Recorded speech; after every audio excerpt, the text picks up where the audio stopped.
done with part 3, which is the body, before we start working on the back and the front separately. What you have now should be 2 identical pieces. However, since they need to become one sweater, at this point, one is going to be the right half, which will be on our right side of the body, and one will be the left half. As you can see here, I ended on this side, which will be the back of my sweater, and here I ended on what will be the front of my sweater, because these are exactly identical, right? So if I put them in mirror position to each other, I have to work slightly differently from now on. So in the instruction, everything is very well written, and once you just understand that we're working now not identically, and when you see how the sweater comes together, it's not complicated, but there's just like a couple more details to pay attention to from now on. But what you want to just keep in mind is that we're working now on these mirrored images. So what we're going to do now is add here a very, very simple rectangle, basically. Just add more rows to what will be the backs of our sweaters. To avoid confusion, I can suggest to you, I have done so many of those that I already know where I am, but I add, like at the beginning or when I filmed all the tutorials, I just added a stitch marker to the front, so it would be like a front pocket or signs of nipples or whatever you want to see. Just something to help you remember what part is the front, just so you don't get confused. So yeah, that's my advice to you, but if you want to wing it, I'm all for it. So basically now I'm going to show you how to decide where to start working on our back panels. Now, if you're not sure, a good bet would just be to count your stitches and then do half. Just count half and start, or this will be kind of the height or the size of your back panel. You can just continue to watch the video and you will see how this comes together, and this will make things more simple. But I'm trying to just explain it in words for now. So what I'm going to do, and I suggest you do that also, is just to try this on one more time and then put a stitch marker at the top where you want your back part to reach. If you want like an open back, then you can do less than half. The one thing to keep in mind is that we are always working in even numbers.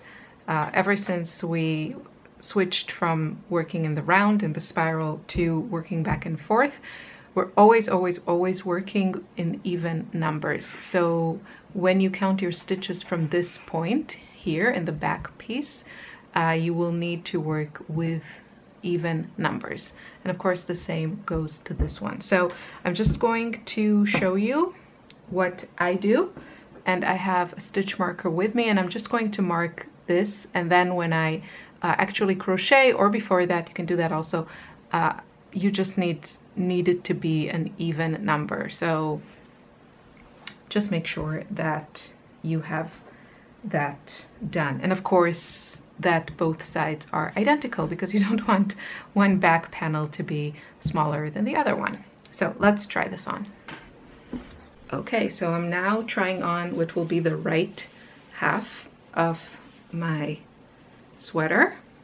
I ended with a right side row, and that means that I can work continuously on this half. But with the other one, it's going to be different because they are not identical anymore. They're mirrored images. Sorry about the mess. So what I want to do now is kind of make sure that everything is nice and straight as much as possible. and I'm just going to take a look here and kind of put my stitch marker. Let's see. Yeah, I think that's good. I am going to add a bit of ribbing, and I think that would work fine. And now I can take it off and take a look. So here's my stitch marker, and it's actually pretty much exactly halfway. So if you're not sure, you can go with half or 2 stitches below that. Just make sure as you're working on the back panel that you have an even number of stitches. So with the right half of our sweater, which is going to go on our right hand, we're going to start, just continue working with our working yarn because it's connected here. And I'm going to go, and instead of going all the way around like we did till now, I'm just going to go till my stitch marker and then go back and forth until I reach half the width that I want for my back. So I'll show you how it looks, and it'll make much more sense and will be much clearer when you actually see it and not just me talking about it. Okay, here I am with the, I'll move this aside so we're not confused. This will be the right half of my sweater. This will go on my right arm, and we are working now on the wrong side. We ended the halves on the right side, and I'm working continuously on this half. And I'm just working just like I did before with this part, but instead of going all the way around, I'm just going to go until my stitch marker, and then I'm going to go back. So like this until I have here a panel that will be half of my back. So from this stitch marker, from our foundation chain and the underarm seam till wherever we stop with our back panel, that is going to be half the width of the back of our sweater. So you don't have to do a lot of calculations, you just have to try it on when it's done. If you don't want to make too many rows without being sure, you can use your measurements. So for example, if your waist or chest, if your chest measurements are 100 centimeters, so you want half of your back panel to be 25 centimeters. If you want the front and the back roughly the same size, 50 centimeters each, so you want half of your back panel, you want half of your back sweater portion to be 25 centimeters, and then we're going to join both halves. So I'm going to continue this row in stitch pattern, and I'll meet you here and I'll show you how to do the turn. It's exactly the same as we did here, it's just smaller.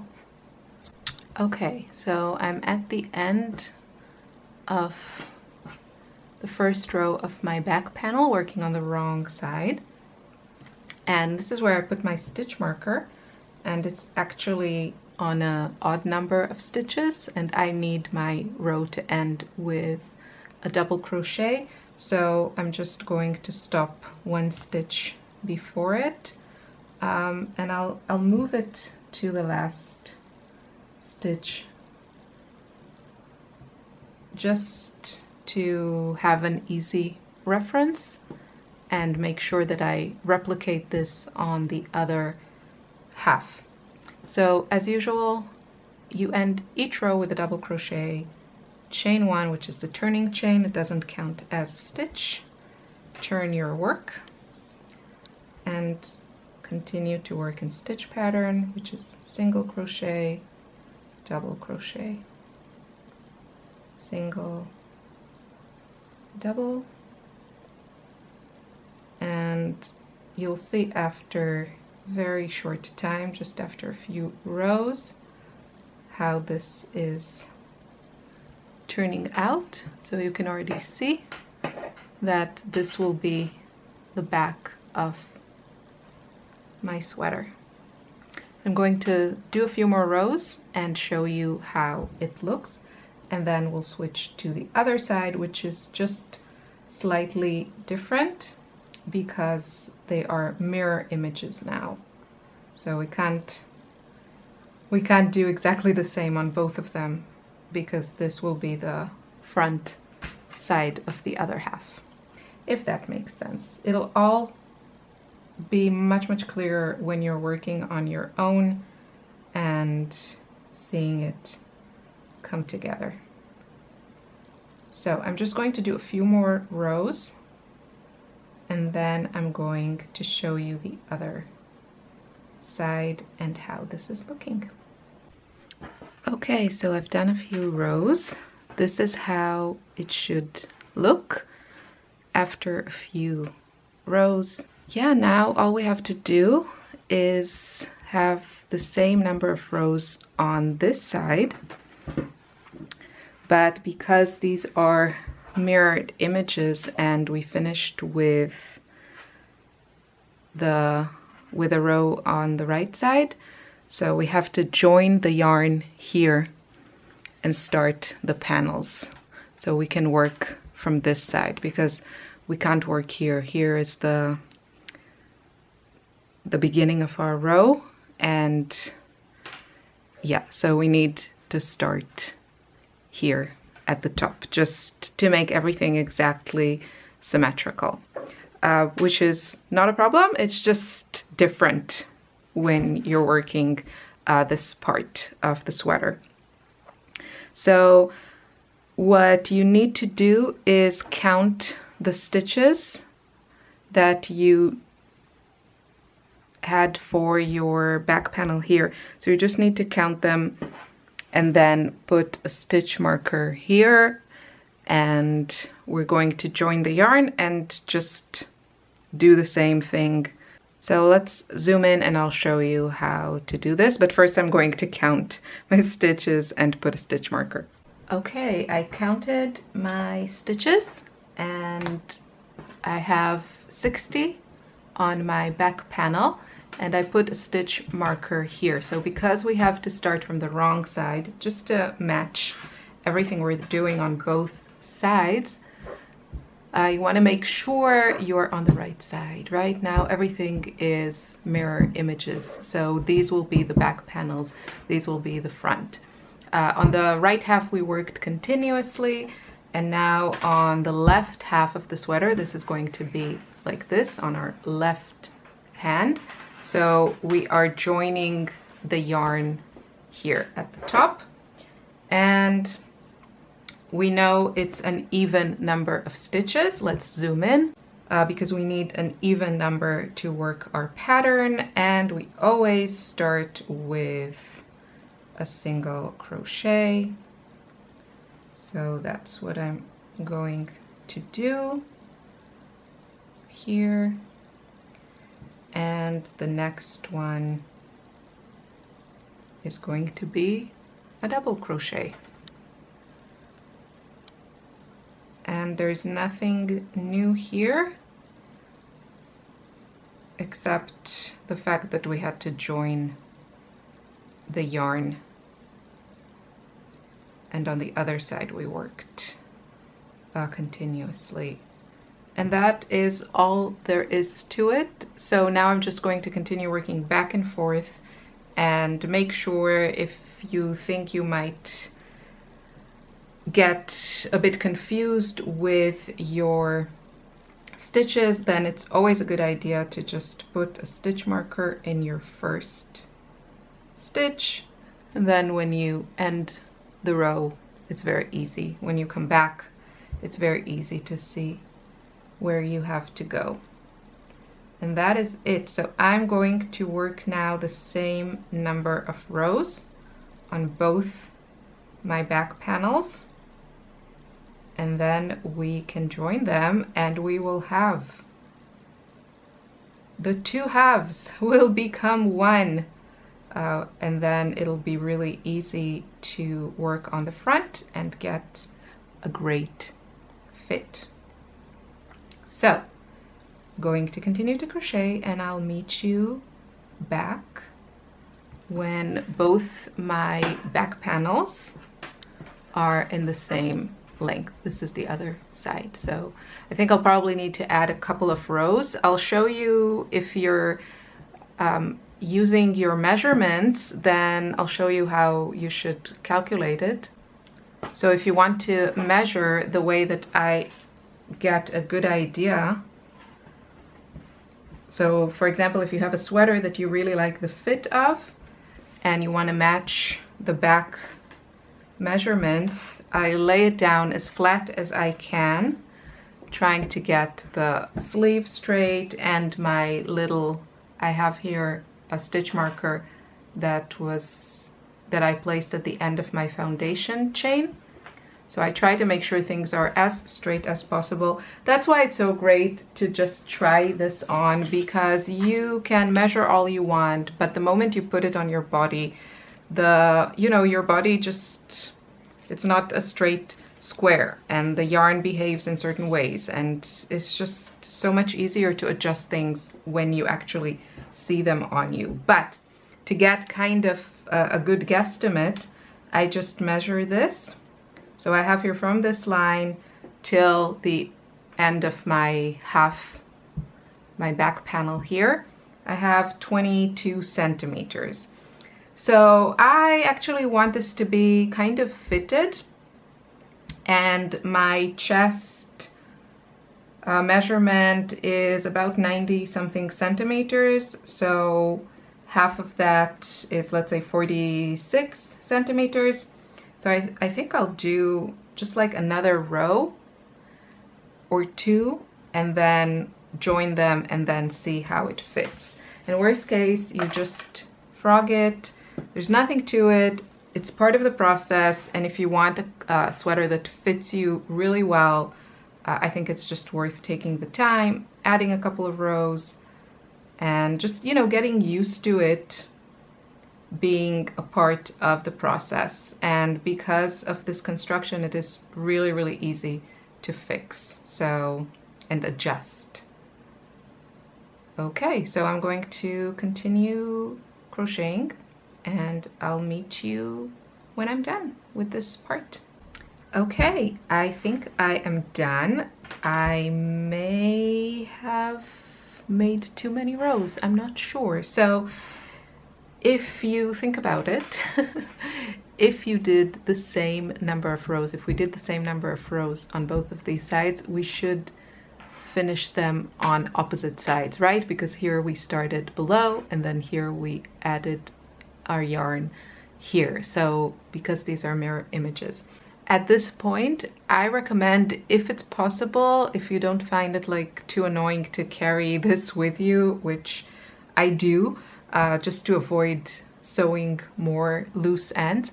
At this point, don't cut your yarn. I'm going to show you how to do the join, which is exactly like we did for the cuff. So you already know how to do that. But we're going to do the join. We're not going to cut any yarn.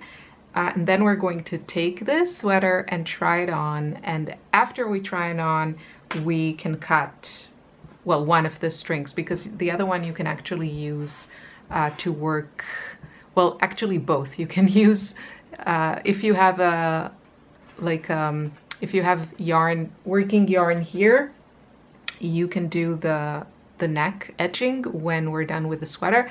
And if you have one here, you can do the bottom edging of the sweater. On the front, I don't recommend to start anything in the middle, in the front, because it's very noticeable, and sometimes the joins and those like slip stitches when we join rounds, you just see them. So I don't mind when it's in the middle, in the back, but yeah, I don't want to do that with any of the front seams. So you can leave these for now.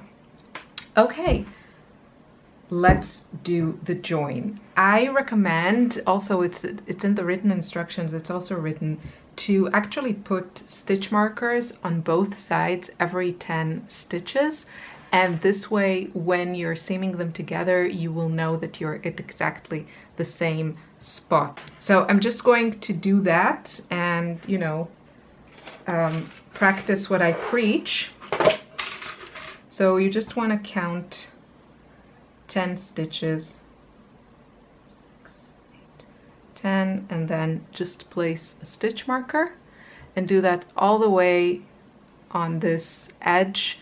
And then when we're joining them, we know that we are always lined up and we won't have any surprises when we reach the end that we missed a stitch. You can do this if you have a ton of stitches. You can do this every 20 stitches. That way, again, you'll know that you're in the right place. So you want to do that all the way to the end. And then I'll show you how to do the join. It's a slip stitch, front loop, back loop, slip stitch, super, super simple. So let's do that. Okay, I have all my stitch markers in place and we want our right sides together. So these are the right sides. Here you can see we're on the wrong side, so we can see the inside of our sleeve. And that's what we want. So we see the wrong side. And we're going to take our hook. And what is important when you're doing this join is to not stretch it too much, because we want this to have a nice drape. We don't want anything bunching up. Okay, we're zoomed in. So exactly like we did with our cuff, I'm just going to chain 1, and here we are. This is my chain, and this is here my first stitch. So I'm going to go front loop and then find the first stitch here and go to the back loop and do a slip stitch. I don't want it like to be tight, but I just want to see that everything is kind of clean looking. So again, it's really nice here with the 2 colors because I can show you very clearly.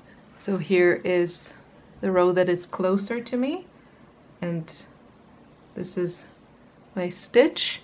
I'm going to grab the front loop, the one closer to me from this row, and then here is the stitch on the back row, and I'm going to go into the back loop of this one. And then we're going to get a very nice and clean stitch. So front loop, back loop, slip stitch. Front loop, back loop, slip stitch.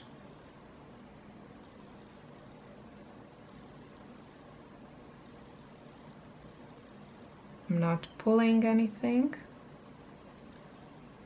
And I'll show you in a few stitches how it looks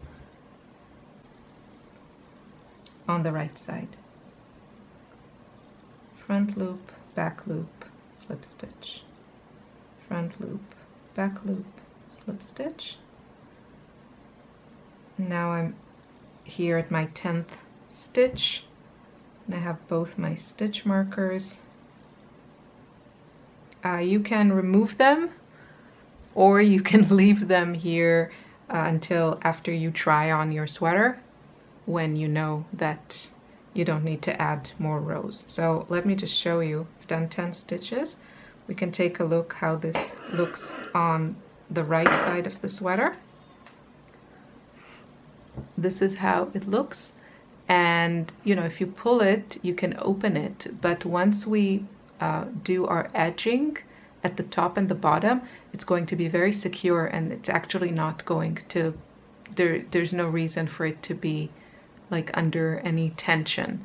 So we're going to make sure that here it has a nice tight edging and it keeps everything in place. But it's a very clean looking edge. I actually really like the look of it. I think it's like a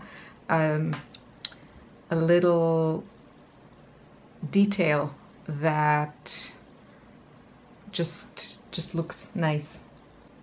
Okay, so I'm going to finish this join, and you just want to chain 1 to secure after you're done, but I'll meet you at the end of the join and then we can try it on Okay, so I'm done with my join. I'll zoom out in a second and show you how it looks. But the last stitch, I just prefer to just take the entire stitch, like go under both of the loops and just do a slip stitch and chain one to secure for now.